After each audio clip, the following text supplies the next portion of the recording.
Here on Democracy Now!, democracynow.org, The War and Peace Report, I'm Amy Goodman with Juan Gonzalez.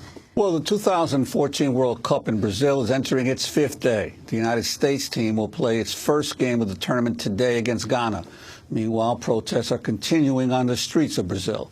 The demonstrators' concerns range from public transportation fare hikes to inadequate wages, housing, education, security, and health care, among other things. Strikes and the threat of strikes have emanated from almost every sector of Brazilian society, including airline employees, metro workers, teachers, and homeless workers, to police, and even the main federal employees union. Many Brazilians have expressed fury over Brazil spending an estimated $11 billion to host the Cup, while the country's hospitals and schools remain woefully underfunded. As the World Cup commenced Thursday, Brazilian President Dilma Rousseff was the target of crude chants sung by part of the crowd who attended Brazil's victory game against Croatia. Rousseff, who's facing re-election in October, said she would not be intimidated by the crowd's criticism. Insults will not intimidate me. I will not be coward. I will not let myself get upset by insults that cannot even be heard by children or families. Dilma Rousseff, the president of Brazil, was once jailed herself as a political prisoner. She went on to say, quote, "In my life, I've faced extremely difficult situations that pushed me to my physical limits. What I had to endure then was not verbal aggression, but physical aggression," she said.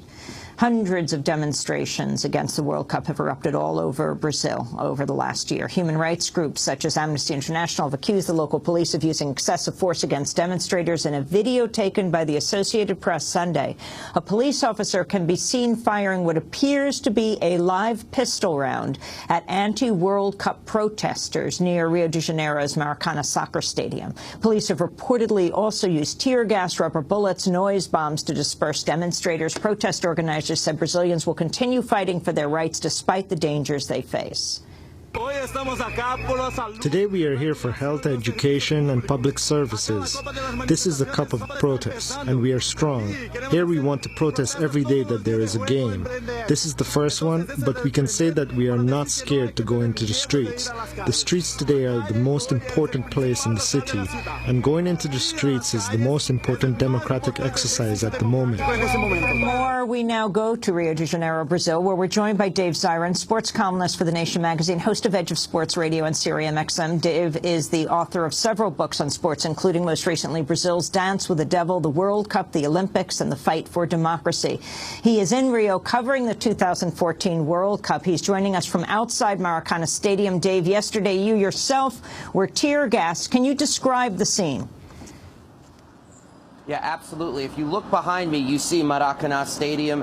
That is arguably the most famous soccer stadium on the planet. And last night, it was hosting its first World Cup game in 64 years. And in protest of everything that FIFA and the World Cup are bringing to Brazil, a demonstration of about 500 people marched down the street to my left on Maracanã Avenue. The goal was to get as close to the exclusion zone around the stadium, a several block radius that prevents people without tickets from even walking the streets of Brazil.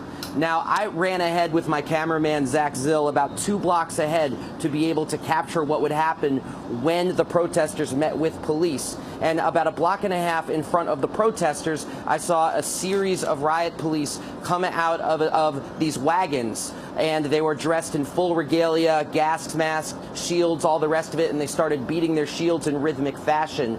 About 200 tourists were sitting at an outdoor cafe, and they started to chant for the police, a soccer chant. They started to say, "Oe, oe, oe, policia."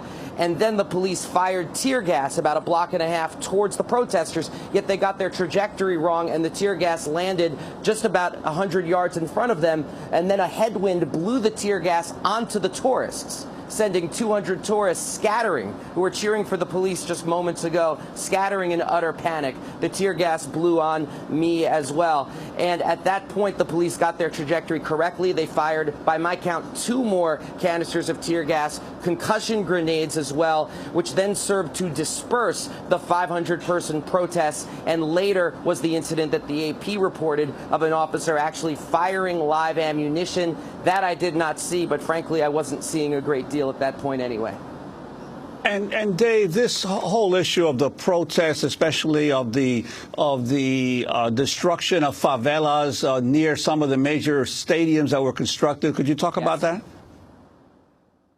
Absolutely. Right to my right, literally a 5-minute walk from Maracanã Stadium, which, remember, is the Sistine Chapel of international soccer, is a place called Favela do Metro. Favela do Metro was the home of 700 families. Right now, it is the home of no families. It has been completely knocked to the ground. All it is now is a couple of storefronts and lots of rubble, rats, waste. I mean, it's an absolute calamity, and you see little pieces of what used to be people's homes, broken dolls, furniture, all the rest of it. And the plan was to knock down the favela and build a parking lot. That parking lot has yet to be built. It's just piles and piles, mountains of rubble.